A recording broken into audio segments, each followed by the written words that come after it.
Hello everyone, welcome back to our channel. सब लोग कैसे हो? एकदम मस्त ना। मेरी पूरी कुकी स्पॉट फैमिली हमेशा स्वस्थ रहे और खुश रहे, बस यही मेरी अभिलाषा है। इंट्रो मेरा हमेशा एक जैसा होता है, कुछ लोग बोर भी हो जाते हैं, मैं समझती हूँ। मैं भी जब ये लाइन बोलती हूँ तो ऐसा लगता है जैसे बच्चों को नहीं कोई लाइन रटा दी गई है, वो खड़े हो गए और उन्होंने माई सेल्फ बोल दिया, वही लगता है बिल्कुल। पर क्या करूँ, कुछ अलग करने का मुझे कुछ आइडिया तो नहीं लग रहा। अगर आपको कुछ आइडिया हो तो मुझे जरूर बताएं। आज का ब्लॉग कुछ इस तरीके से शुरू करना चाह रही हूँ मैं। गुप्ता जी ड्यूटी जा चुके हैं, शुभी ट्यूशन के लिए जा चुकी है, शुभम और मैं हम दो लोग हैं घर पर। सुबह जो टिफिन के लिए बनाया उनके लिए, तो सुबह बनाना पड़ता है ना रोटी या पराठे कुछ भी, तो रोटी सब्जी दी उनको मैंने, भिंडी फ्राई और रोटी। तो शुभी टिफिन में लेके गई और गुप्ता जी लेके गए। अब मैं और शुभम है, सुबह के नाश्ते वाला शुभम को भी दिया था मैंने, लेकिन अभी लंच में क्या बनाया जाए ऐसा कुछ सोच रही हूँ मैं। कल मैंने दाल की, चने की दाल की पूरियां बनाई थी और मैंने बताया था कि वो जो मसाला है ना उसके मुझे पराठे बहुत पसंद है। तो मैं और शुभम दोपहर के टाइम पर पराठे और दही खाना चाहते हैं, तो मैं वही बनाऊंगी। और इस टाइम पर सारे काम जैसे घर के होते हैं वो तो हो चुके होते हैं। और ये जो जोरदार धमाकेदार आवाज आ रही है ना, हमारे घर के पास एक मैरिज हॉल है और ये नजारा आधे दिन तक चलता है। जो हमेशा वॉइस ओवर मैं करती हूँ ना म्यूट करके, एक तो घर में टीवी का आतंक रहता है बच्चों के साथ में, क्योंकि जो ट्यूशन और स्कूल गए उसके बाद जब वो घर आए उन्हें लगता है थोड़ी देर टीवी देख रहे हैं, खा रहे हैं तो टीवी देख रहे हैं, और जब उनको बोर हो गए तो टीवी देख रहे हैं और बाहर कहीं जाना नहीं। और जब टीवी बंद होता है तो मुझे इतना अच्छा लगता है। उसके बाद ये जो बड़ा शादी बराते, 12 महीना तो शादी बराते, मतलब भयंकर कोरोना में भी शादियां हुई है सोचो, और ये हाल रहता है। अभी मैं स्पेशली ये कर रही हूँ इंट्रो, मतलब जानबूझ के ये बताने के लिए कि देखो ये जो हाल है ना, इसलिए अक्सर मैं हाफ डे की शूटिंग कर लेती हूँ, शाम को इंट्रो करती हूँ, रात के समय में सन्नाटा। क्यों? यहाँ पर शादियां दिन में होती है, रात में नहीं होती, जहाँ पे मैं रहती हूँ। और मैं पूरे महाराष्ट्र नहीं कह सकती भुसावल के लिए। और ये पास में मैरिज हॉल का हाल है।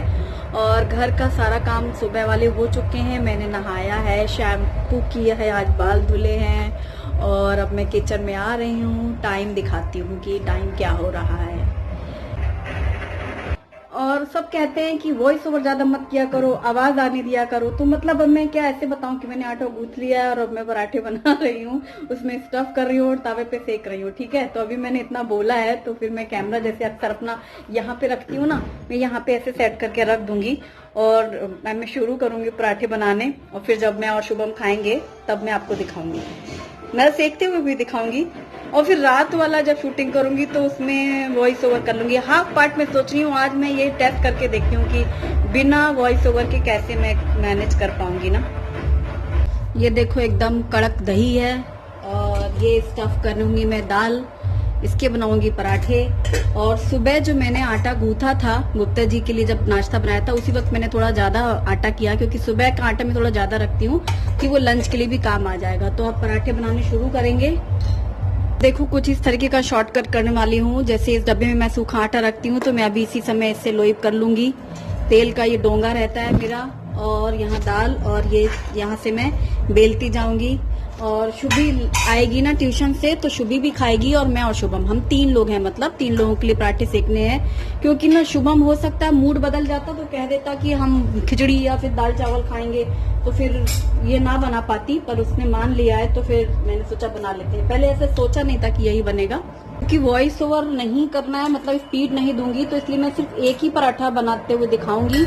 क्योंकि फिर वो पहले ज्यादा होते हैं ना तो मैं उनको स्पीड दे देती हूँ, फिर मैं वॉइस ओवर कर लेती हूँ, इसलिए अब ये काम मैं नहीं करूंगी। इस तरीके से मैंने पैक कर लिया है और जैसा एक पराठा बनाऊंगी ना, आप समझ दो वैसे ही सारे पराठे बनाऊंगी। और दही ताजी है, शुभम को दही बहुत ज्यादा पसंद है। अब दही क्या, लस्सी और खाने में दही, ये सब अब चलता रहेगा पूरा सीजन। चने की दाल के ये पराठे ना बहुत ही ज्यादा टेस्टी होते हैं, हेल्दी होते हैं और हैवी होते हैं। मतलब 2 पराठे खा लो ना सुबह के नाश्ते में, अच्छा खासा पेट भर जाता है। अभी तो हम लोग दोपहर में खाने वाले हैं ये। और मैंने यहीं पास में एक कैसरोल भी रख लिया है और ये कटोरी रख ली है, इसमें मैं पराठा सेक करके डायरेक्ट इसमें ही रखती जाऊंगी ना। अब तो शुभी चली जाएगी ना बाहर पढ़ने, तो फिर मेरी हेल्प करने वाला भी कोई नहीं रहेगा। मुझे बहुत सारी चीजें चेंज करनी होंगी अपनी आदत में भी और अपने काम में भी। मतलब सब कुछ खुद से ही करना होगा ना। और एक तवे पे जो भी रोटी या पराठा रहता है तब तक मैं दूसरा बेल लेती हूँ, हमेशा वही होता है। भले आंच धीमी करके बेलना शुरू करूँ। और अब मैं सेक रही हूँ। ये पराठे ना सरसों के तेल में बहुत अच्छे लगते हैं, लेकिन अब बच्चों का तो जानते हो ना हाल, उन्हें सरसों का तेल महकता है। सब्जी में तो खा लेते हैं, पराठे में नहीं खाते, इसलिए मुझे फिर घी तेल में ही सेकने पड़ते हैं। और ये देखो फूले फूले मस्त पराठे बनते हैं, क्योंकि आटा खूब अच्छा सेट हो गया ना, सुबह गूथा था बस। और गरम गरम ये पराठे, चाय मिल जाए तो सुबह के नाश्ते में, और अभी तो चटनी या दही अचार। पता है शुभी रहती है तो मैं हमेशा शुभी पे ही डिपेंड रहती हूँ। शुभी से कहती हूँ शुभी ये शॉट ऐसे ले लो, ये शॉट ऐसे ले लो, इसलिए वो कैमरा घुमा घुमा के इधर से उधर ले लेती है। अब अच्छा है, मैं खुद से करना सीखूंगी धीरे धीरे। तो ये पराठे मैं इसमें रखती हूँ जिससे इसका घी तेल जो है वो कपड़े पे ना लगे, इसीलिए मैं एक प्लेट लगाती हूँ कैसरोल में। जो गैस में स्टैंड लगे हुए हैं, कुछ लोग पूछते हैं कि वो आपने कहाँ से लिया, वो मार्केट से लिया, इसलिए उसकी कोई लिंक नहीं है मेरे पास। और अभी जैसे मैंने एक पराठा सेका ना, वैसे ही सारे के सारे पराठे सेकती जाऊंगी मैं यहाँ पर। अब मैं बार बार कैमरे को टच नहीं करना चाह रही, इसीलिए अब मैं खुद से करूंगी, वरना मैं फैमिली की हेल्प लेती हूँ, इसीलिए वो वॉइस ओवर करती हूँ, फिर स्पीड कर लेती हूँ, कट कर लेती हूँ।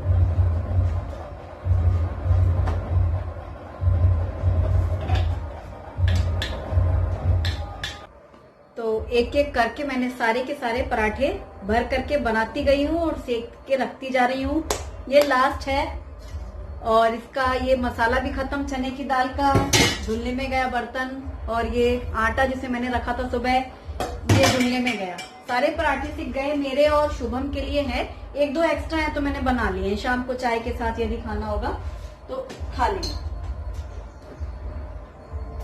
और मुझे जरूर बताना वीडियो में कि ये जो मैं आज कुछ नया कर रही हूँ ये सही है कि नहीं, क्योंकि इसमें ये अच्छा है, मैं बोल लूंगी और मेरा काम भी खत्म हो जाएगा, मुझे बाद में वॉइस ओवर भी नहीं करना पड़ेगा, लेकिन आवाजें आएंगी आसपास की।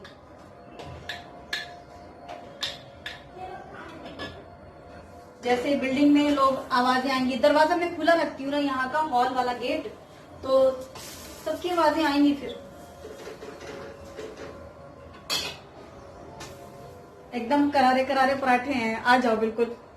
और अब आखिरी वाला पराठा भी सिक गया है, तो ये चकला बेलन धुलने में गया। इसी तरह करती रहती हूँ मैं। जैसे ये तेल का डोंगा है, इसे मैं ढक करके यहाँ रखती हूँ। ये आटे का डब्बा है जिसमें सूखा आटा रहता है, ये भी ढक करके मसाला लाने के ऊपर रहता है। और ये पराठा, आखिरी का पराठा सेक करके कैसरोल में रख के फिर रख दूंगी। और ये ढक्कन, ये भी धुल लेंगे। अब सिर्फ दही और पराठा है, शुभम शायद सॉस लेगा, बस ये देखो ऐसा रहता है, इसे मैं साफ कर लेती हूँ। और अभी आखिरी पराठा जो तवे पे था अच्छे से सिक गया है, इसे मैंने ऐसे रखा। तवा गरम है तो इसलिए मैं उसको धुलने में नहीं डालती तुरंत, जब वो ठंडा हो जाता है उसके बाद धुलने में डालती हूँ, इसीलिए वो अक्सर गैस पे रखा रहता है, तो हटा के दूसरी जगह पे हटा देते हैं। और ये पराठे सिक गए हैं तो मैं कैसरोल बंद करके ये ऐसे रख दूंगी। और ये दही रखी है, दही फ्रिज की रखी हुई है, तो मैंने बाहर से रखा, थोड़ी नॉर्मल हो जाए खाना खाने के टाइम तक ना। फिर जैसे मैं हाथ धुलने आती हूँ ना, हाथ धुलने के लिए वॉश बेसिन पे, बस जो 4 बर्तन भी हुए तो लगता है धुल लो। एक्चुअली गरम गरम पराठे हैं, बिल्कुल खाने ही बैठने का मन है। शुभम थोड़ा पड़ोस में गया अपने दोस्त के पास, तो जब वो आएगा तब खाएंगे। और अब तो शुभी के भी आने का टाइम हो गया है, तो मैं सोच रही हूँ तब तक बर्तन ही धुल लूँ, फिर हम तीनों साथ में ही खा लेंगे। शुभी सुबह ट्यूशन के लिए जाती है और बस दोपहर में ही आएगी, आज थोड़ा जल्दी आने वाली है। तो इस तरीके से मैं अपना काम बीच बीच में करती रहती हूँ। और ये धुल गए मेरे 4-6 बर्तन। इस तरह से थोड़े थोड़े रहते हैं ना, तो मैं अक्सर ऐसे धुल करके यहाँ काउंटर टॉप में रख लिया करती हूँ, और फिर जब ज्यादा बर्तन होते हैं तब बास्केट रखती हूँ। और अब बालकनी में जा रही हूँ कंघी करने। बाल हल्के गीले थे ना, इसलिए कोम नहीं किया था, अब सूख गए हैं, अब कोम करूंगी। और बाल जो बालकनी में साफ करो तो थोड़े बहुत जो झड़ते हैं ठीक है। और मुझसे किसी ने पूछा था कि बालों में मेहंदी लगाने के लिए तो कौन सी मेहंदी लगाएं। मैं किसी तरह का डाई यूज नहीं करती हूँ, लेकिन मैं हाथों में लगाने वाली जो हिना होती है ना मेहंदी, वो लगाती हूँ कभी कभार। तो वो मुझसे पूछ रहे थे, इसलिए मैं बता रही हूँ। अगर आप चाहो तो आप रेगुलर हिना लगाओ ना, तो भी आपके बालों का कलर चेंज हो जाएगा। व्हाइट से थोड़े से रेड फिर ब्राउन होंगे। मैं डाई के बारे में कुछ नहीं जानती, मैंने आज तक कभी ट्राई नहीं किया, लगाया नहीं है। बालों को काला करने के लिए क्या लगाते हैं, इसलिए मुझे जानकारी नहीं है। और जब भी मैं पूरी या पराठे कुछ भी सेकती हूँ तो यहाँ का ये दरवाज़ा खुला रखती हूँ, जिससे जो ऐसे घी तेल की जो महक होती है वो पूरी उड़ जाए, क्योंकि किचन और हॉल एकदम कनेक्टेड है और सब पूरा पैक हो जाता है अगर बंद कर लो। और बाहर बालकनी में कपड़े फैले हुए हैं, मैंने यहाँ पर ये विंडो अब बंद कर लिया है, नेट लगाई हुई है, वरना कभी कभी चिड़िया या कबूतर कुछ ना कुछ आ जाते हैं। और बस बर्तन यहाँ पर साफ करके रखा हुआ है। शुभम आया अपने फ्रेंड के पास से, यहीं पास में ही गया था, तो आया, फिर खाना लगा रही हूँ मैं। शुभी की पहले कह रहा था दीदी आ जाए फिर साथ में खाते हैं, तो कुछ मिनट रुक के हम लोग, फिर उसकी दीदी आ गई, मतलब मैं लगा ही रही थी फिर प्लेट्स, फिर शुभी आई, फिर हम सब साथ में बैठ के खाना खाने लगे। शुभम की दही में मैंने चीनी डाली है और मेरी और शुभी की दही में भुना जीरा और लाल नमक, काला नमक जो होता है ना वो। शुभी को नमकीन दही पसंद है और शुभम को मीठा दही, और दोनों को अपनी अपनी पसंद। और अब शुरू करते हैं रात के खाने की तैयारी, क्योंकि शुभम ट्यूशन से आता है ना, बस आते ही पहला सवाल मम्मी बन गया क्या खाना, तो इसलिए उसके आने के पहले ही सब तैयार करके रखती हूँ मैं। तो दोपहर में जब हम तीनों ने खाना खाया उसके बाद तो मैं लेटने चली गई, और फिर शाम को उठी तब बच्चों को दूध दिया, अपनी चाय बनाई, और जो हमने खाया था जो चाय के बर्तन थे वो सारे धुले। शुभम को ट्यूशन छोड़ करके वापस आकर के ऐसे कोने में बैठ जाती है, उसका फिक्स है बिल्कुल। और फिर जब उसके पापा आते हैं तब उसे ट्यूशन से ले करके आते हैं, क्योंकि अभी इतनी देर से ये 1 महीने के लिए ट्यूशन और स्कूल वगैरह शुरू हुए, और स्कूल का तो ऑटो आता है लेकिन ट्यूशन वाला ऑटो अभी मिला नहीं है। एक तो बच्चे सारे हैं नहीं उनके पास भी, और ये कपड़े मैंने आज धुले थे, अपने ड्रेसेस धुले हैं। और मैं अपने कपड़े वॉशिंग मशीन में नहीं डालती हूँ, ना ही ड्राई करती हूँ मशीन में, वो पूरे सुकड़ जाते हैं। और धुलने में फिर वही है, सबके कलर, किसी का कलर छूट रहा है किसी का नहीं छूट रहा है, और सब एक साथ मिक्स हो जाते हैं मशीन में। मैं अपने कपड़े आज भी उसी स्टाइल में धुलती हूँ जिस जमाने मैंने कपड़े धुलने सीखा था हॉस्टल टाइम पे। बकेट में सर्फ डाला, पानी डाला, घोल लिया, अपने कपड़े डुबोए, तो पहले सफेद, फिर उसके बाद जिसका कलर नहीं छूटना है वो उसमें डिप किया, फिर जिनके कलर छूटने हैं तो एक एक करके वो डाले, सब अलग अलग रखती हूँ। बाथरूम में बड़ा खतरनाक माहौल करती हूँ जब मैं कपड़े धुलती हूँ, ऐसे 4-6 पानी बाल्टी भरी हुई, अलग अलग सबको करना, अलग अलग रखना कपड़ों को, एक दूसरे के कलर ना आए इसमें। और कोई ब्रश नहीं लगाती, हाथों से ही पूरा ऐसे खींचती हूँ, ऐसे कपड़े जैसे किए जाते हैं ना। और जहाँ पायचे में साबुन लगाना हो वहां लगाना है, और घिसना है, रगड़ना है, और ऐसे धो के हाथों हाथ फिर उसको पानी से निचोड़ के सब एक साथ टांग लेना है और फिर फैला देना है, और कपड़े तह करके अलग रख दिए, और जब टाइम मिलेगा तब प्रेस किया जाएगा। ऐसा ही है मेरा काम। बाकी सबके कपड़े एक साथ मिक्स करती हूँ, मैं अपने कपड़े मशीन में नहीं डालती कभी, इसीलिए ऐसे 2-4 दिन में इकट्ठे कर लेती हूँ सूखे कपड़े, फिर धो लेती हूँ सारी कुर्तियां। और अब मैंने फ्रिज से निकाला है ये खजाना, और जिसमें है शिमला मिर्च, पनीर, पत्ता गोभी, टमाटर, चीज, स्वीट कॉर्न, और सॉसेज हैं जैसे टोमेटो सॉस है, और मायोनीज है, पिज्जा पास्ता सॉस है। और अब मैं सबको एकदम बारीक बारीक काट रही हूँ, छोटे छोटे पीसेस पनीर के, उतने ही छोटे फिर शिमला मिर्च भी, और इन सब का साइज स्वीट कॉर्न के साइज जितना। अब दूध के पैकेट आए थे, शुभी ने लिया था, मेरा हाथ तो इंगेज था, और सब साफ करके पैकेट, फिर अब ये दूध निकाला गया है भगोने में, मैंने गैस पे रखा है। और जितनी भी सब्जियां बारीक काटी हैं उनके लिए मैंने कढ़ाई में 2-3 चम्मच जितना ऑयल डाला है, और तेल गरम होते ही इसमें डालेंगे हम प्याज। ये मैंने सब छोटी छोटी सब्जियां काटी हैं, देखो बिल्कुल स्वीट कॉर्न के साइज की सारी सब्जियां हैं। और जैसे तेल गरम होगा प्याज डालेंगे। आज प्याज काटते समय प्याज ने रुला दिया कस के, नई प्याज है, 2 प्याज थी ये और छोटे छोटे काटे हैं मैंने। बहुत ज्यादा लाल ये होने वाली नहीं है, आप देख ही रहे हो, बस हल्का सा भूनना भी था हमको, तो बस हमने इसको हल्का भूना। इसके बाद हम डालेंगे शिमला मिर्च और स्वीट कॉर्न और पनीर। इन सबको भी मैंने बिल्कुल एक जैसा साइज ही काटा था, तो ये लाल सफेद पीला कलर हो गया। अगर गाजर घर में रखी हो तो जरूर डालें एक गाजर, उससे कलरफुल तो होगा ही और हेल्दी भी हो जाएगा। गाजर नहीं थी घर में तो कोई बात नहीं, हम इसे रेड तो कर ही लेंगे। अब हमको सब चीजें भूननी थी, तो प्याज, स्वीट कॉर्न, शिमला मिर्च और पनीर सब अच्छे से भून लिया है। बस बहुत ज्यादा तेल की इसमें जरूरत नहीं होती है, ये बहुत कम तेल में टेस्टी बनने वाली सब्जी है ये, और बच्चों की पसंदीदा भी। तो बस शिमला मिर्च, ये जो स्वीट कॉर्न है ये फ्रोजन स्वीट कॉर्न है, फ्रीजर में जो मैंने स्टोर करके रखे थे। इसमें मैंने नमक डाला है स्वाद के अनुसार, और बस अब इसको फिर से भून लेंगे। कुछ मिनट ही भूनते हैं, स्वीट कॉर्न से फूल एक गोलू मोलू से हो जाते हैं, फूल फूल के एकदम मटर के दाने जैसे। इसमें काली मिर्च का पाउडर डाला है, ब्लैक पेपर पाउडर, और ये है पास्ता सीजनिंग, इटालियन सीजनिंग है ये, पिज्जा पास्ता मसाला, और साथ में रेड चिली फ्लेक्स भी डाला है हमने थोड़ा स्पाइसी बनाने के लिए। अब सबको डाल करके मिक्स कर लेंगे। इस सब्जी में कोई भी ऐसे हल्दी धनिया मिर्च वाले मसाले नहीं डालेंगे, वरना बच्चों को लगेगा आपने सब्जी बना के रख दी है। तो बस यहाँ पर मैंने डाले हैं टमाटर। टमाटर थोड़ा कड़ा ही रहने देंगे, इसमें ज्यादा टमाटर की चटनी जैसा नहीं बनाएंगे, हल्का सा कच्चापन भी आएगा तो स्वाद आएगा। तो 2 टमाटर है ये, और मैंने इनको डाल के मिक्स किया। अब हो गई ना रेड, येलो, ग्रीन, व्हाइट, तो बस ऐसा ही कलरफुल इस सब्जी को बनाना है, अट्रैक्टिव और टेस्टी भी। अब मैंने इसमें टोमेटो केचप डाला है 2 चम्मच के करीब, बहुत ज्यादा नहीं डालना है सॉस को भी, कि उसका ही टेस्ट आए, सब्जियां पता चलनी चाहिए। और ये है फन्स फूड का पिज्जा पास्ता सॉस, जो कि आज शुभी से ही मंगाया था मैंने, सील पैक है, दोनों जार शुभी लेके आई थी ये, और वो मायोनीज साई जीवन से लेते हैं हम लोग, तो घर में खत्म था, तो जब वो ट्यूशन से लौटी थी ना तब लेके आई थी।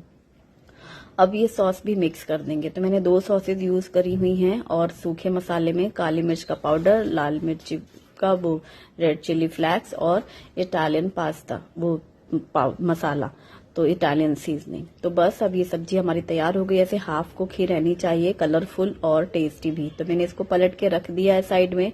अब अगली तैयारी होगी। पत्ता, यहाँ पर दूध बॉईल हो चुका था जब मैं ये सब कर रही थी, तो मैंने एक हाथ से बंद कर दिया था, इसको मैंने प्लेट ढक दिया। अब एक बाउल में लिया मैंने पत्ता गोभी, एकदम नया बंच था, तो एकदम कड़क रहता है ना, हार्ड, तो बहुत अच्छी कटिंग होती है, पतला पतला काटा है पत्ता गोभी। और इसमें डाला है टमाटर। अगर गाजर रखी हो तो आप ग्रेट करके गाजर जरूर डालना, कद्दूकस करके लच्छे लच्छे लंबा लंबा, अच्छा लगेगा। अब ये है फन्स फूड का मायोनीज।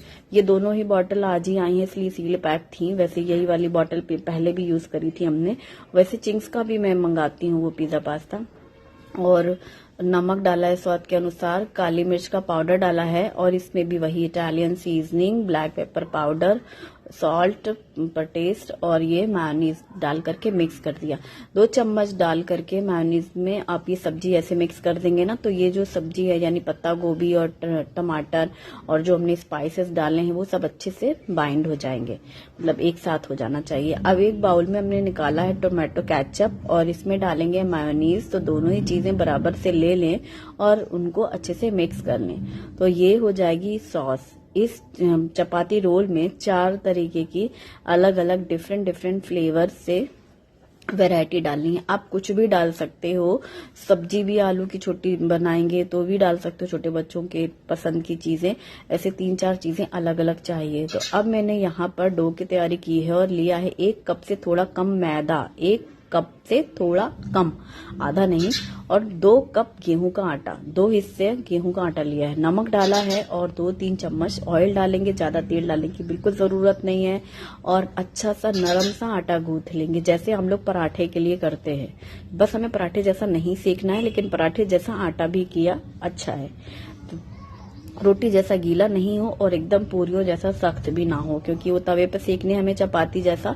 अब एकदम नरम सा आटा तैयार है। अब इसे ढक के कुछ मिनट रख देंगे। तो जब मैं हाथ धुलने गई तो बस सीधे 4 बर्तन जो पड़े हैं उनको निपटा लिए।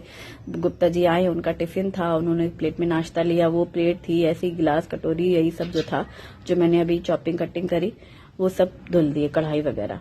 अब यहाँ पर आटे की बॉल्स बनाई हैं। बॉल्स मैंने डेली की रोटी से थोड़ी बड़ी रखी हैं, लेकिन बहुत पतली नहीं बेलना है। जैसे मैं रोटी बहुत पतली बेलती हूँ ना, उतना पतला नहीं बेला है, बहुत मोटा भी नहीं रखा है, पराठे जैसा रखा है। और इसको हम तवे पर सेकेंगे। तावे पर दोनों साइड से अच्छे से सेकना है, कच्चापन नहीं रहना चाहिए। तेल लगा के मैंने नहीं सेका है, आप लगा सकते हो, इसलिए मैंने नहीं सेका तेल लगा के, क्योंकि हमें बाद में शैलो फ्राई जैसा करना ही है उसको। अब मैंने कपड़े से दबा दबा के, रुमाल से प्रेस करके दोनों ही साइड से तवे पे अच्छे से ये सेक लिया है। जो मैंने यहाँ पर एक कप से कम मैदा डाला है। मैदा इसीलिए डाला है क्योंकि थोड़ा सा कलर उसका व्हाइट सा आएगा, वरना वो रोटी जैसा लगेगा। आप गेहूं के भी बना सकते, टोटल गेहूं भी यूज कर सकते हो, टोटल मैदा भी यूज कर सकते हो। महीने में 1-2 बार बनाना है। वो देखने में आपको एकदम व्हाइट जैसे रोल बनता है ना, वो ऐसा लगेगा, बच्चों को जैसा पसंद रहता है मार्केट जैसा। लेकिन आप घर में बना रहे हैं तो थोड़ा सा ट्विस्ट कर लो। तो मैंने यही किया है। 1 कप से कम मैदा डालने से रोटी में एकदम व्हाइट दिख रही है, रोटी जैसी नहीं दिख रही है। और मैंने कपड़े से प्रेस करके सेका है नॉर्मल, बिना घी तेल के। आप चाहें तो डाल सकते। मैंने पहले रखा था डोंगा पास में, लेकिन जरूरत नहीं समझी और ऐसे ही सूखा ही सेक लिया कपड़े से दबा दबा करके। अब ये सारी की सारी चपाती बन गई हैं। अब क्या करना है, इनको हमें रोल बनाना है। तो इसके लिए क्या करेंगे, एक एक चपाती लो, बीच में से ऐसे उसको हल्का सा कट का निशान लगाओ, हाफ में, पूरे में नहीं। और इसके बाद ये कढ़ाई रखी है मैंने, इसमें ऑयल डाला है 2 चम्मच, और 2 चम्मच तेल में आप देखोगे कितने अच्छे से सिक जाएगा। ज्यादा तेल डालने की जरूरत नहीं है। इस टाइप का हमको रोल बनाना है। एक हिस्से में मैंने लगाया है सॉस और मायोनीज जो मैंने मिक्स करके रखा था। दूसरे में मुझे डालना है चीज। तो मैंने यहाँ पर लेयर चीज यूज कर रही हूँ। आप मोज़रेला चीज या फिर चीज क्यूब्स भी यूज कर सकते हैं ग्रेट करके। एक साइड में वो लगाएंगे चीज, और एक साइड में रखेंगे पत्ता गोभी की सब्जी, और एक साइड में पनीर की सब्जी। यानी 4 अलग अलग चीजें रखनी है बच्चों की पसंद का। आप एक में खीरा टमाटर काट के भी रख सकते हो, एक में पत्ता गोभी गाजर कद्दूकस करके ऐसे कर सकते हो। जैसे अभी मैंने सॉस बनाई है ना सैलड, इस टाइप का ऐसे 4 हिस्से रख सकते हो। बच्चों को आलू की सब्जी बड़ी पसंद होती है, छोटे छोटे से आलू काट करके आप फ्राई से बना के भी रख सकते हो। मतलब कुछ भी 4 चीजें रखनी है। अब ये एक एक करके फोल्ड करना है, एक के बाद एक, और इस तरीके से कढ़ाई में रख करके 2 बूंद जो तेल है इसे दोनों साइड से अच्छा से सेकना है। आप इसे ढक देंगे तो भाप आएगी, इसलिए मैंने कढ़ाई ली है थोड़ी गहरी, जैसे फैली सी रहती, गर्म होगी, चीज मेल्ट हो जाएगी, और वही चीज बच्चों को पसंद आती। सब्जी तो हमारी पहले ही हाफ कुक है, और वो जो पत्ता गोभी का है वो तो सैलेड वैसे सूखा खाने में भी अच्छा लगता है। इसी तरीके से अब मैंने दूसरे की भी तैयारी करी है, और दूसरा भी जब पहला सीख गया, दूसरी की तैयारी करते करते ये देखो, अब मैं पास से कैमरे से दिखा रही हूँ। इस टाइप से इसको रैप करना है। इसको कहते हैं चपाती रैप, रोटी रैप। ये काफी ट्रेंडिंग रेसिपी है, कितने दिनों से चल रही है, पर मेरा बनाना ही नहीं हुआ। मैं कब से सोच रही हूँ, खुद से सोच रही हूँ बनाने के लिए, और आज जाके बनाना हुआ है। ऐसा हो जाता है फैमिली में ना, बच्चों के साथ। किसी को कुछ खाना है, किसी की क्या जरूरत है। एक तो सुबह से वो टिफिन वाले रहते हैं, खाना रहता है, खाना पसंद करते हैं, और ये बीच बीच में बनाओ। कभी सब्जी घर में कुछ खराब हो रही है, कुछ रखी है, कुछ बनाना है, कोई त्योहार पड़ा जा रहा है, कुछ ना कुछ मसले होते ही हैं। अब ये एक सिक गया है, और इसे निकाल कर देखो मैं प्लेट में रख रही हूँ। इतना बढ़िया इस समय आप गरम गरम से बीच में से कट करो ना, जो चीज मेल्ट हुई है एकदम पिज्जा, आपको ऐसा लगेगा पिज्जा खा रहे हो आप। बच्चे तो एकदम खुश हो जाने वाले हैं घर में, आप जरूर ट्राई करिएगा। और अब फिर दूसरा वाला भी रोल इसी तरीके से रखा है रैप, और इसे सेक रहे हैं। फिर जब तक मैंने ये दूसरा सेका, फिर मुझे लगा मैं सारे के सारे ऐसे ही रैप करके रख ले रही हूँ, और कढ़ाई अच्छी खासी बड़ी है तो इसमें 2-2 3-3 सेक सकते हैं। तो मैंने फिर यही किया, लगातार सबको एक साथ बिछाया, सबको एक जैसी फिलिंग करके पूरा इक्वल सबको रैप करके थाली में भर लिए, सब एक साथ रख लिया। अब एक साथ कढ़ाई पे 2-2 सेक सकते हैं। तब इसी टाइम पे मुझे ऐसा लगा कि बर्थडे पार्टी में बच्चों के लिए भी एक बड़ा अच्छा आइडिया है, हेल्दी भी है, हैवी भी है, बच्चों का पेट अच्छे से भर सकता है, और अच्छे से शौक से खाएंगे बच्चे। तो एक नई चीज है, और जिसमें कम टाइम लगने वाला, मम्मियों को बना के रख लो, सब जो तैयारी करनी है रैप करके भी रख लो चपाती, और टाइम पर आप एकदम सेक लो, कितना बढ़िया अच्छा है छोटे बच्चों की पार्टी के लिए। और बस इस तरह से कढ़ाई में एक साथ 2-2 3-3 सेक सकते हो पलट करके, और गर्मा गर्म जैसे। अब हमारे सारे के सारे ये रैप रोज तैयार हो गए। अब मैंने फ्रिज से निकाले हैं कुल्हड़, इतनी मस्त रबड़ी, इतनी मस्त कुल्फी, क्या कहो इसको, रबड़ी। अरे वो जो एवरेस्ट का मसाला मैंने डाला है ना, उसमें जो इतना केसर होता है, उसका केसर का स्वाद, खुशबू, टेस्ट, रबड़ी एकदम लच्छेदार, स्टार्ट टू एंड चम्मच जितनी कुल्हड़ में थी रबड़ी, लच्छेदार रबड़ी। पूरा 24 घंटे फ्रिज में रखी हुई थी, फ्रीजर में नहीं रखा था हमने, जमाया नहीं है। और अब सब कुछ रेडी। शुभम जैसे ही घर में आया, मम्मी बन गया, हाँ बन गया, चलो टेबल पे रख, एकदम वाव, हैंड वॉश किया, रहो, कपड़े चेंज करो, बैठो। तो बस शुभम बिल्कुल आया और बिल्कुल खुश, एकदम चुबी भी खुश, शुभम भी खुश। गुप्ता जी को ये है कि हाँ अच्छा लग रहा है, ऐसे कभी कभार बन रहा है तो खाते हैं, ऐसा नहीं है कि इस तरह की चीजों में उनको परहेज है। उनको लग रहा है कि हाँ रोटी और सब्जी है, कह रहे हैं काफी टेस्टी है, क्रंची है, और जो पनीर है वो जूसी है, और ये रबड़ी। खाना खाने के बाद हम लोगों ने लेके बैठे अपनी कुल्हड़। आपको आज का वीडियो पसंद आएगा तो वीडियो को लाइक जरूर करिएगा और कमेंट सेक्शन में मुझे बताइएगा कि आज जो मैंने किया है वो आपको कैसा लगा। बस कल फिर मिलेंगे नए व्लॉग के साथ, तब तक के लिए बाय बाय, थैंक यू।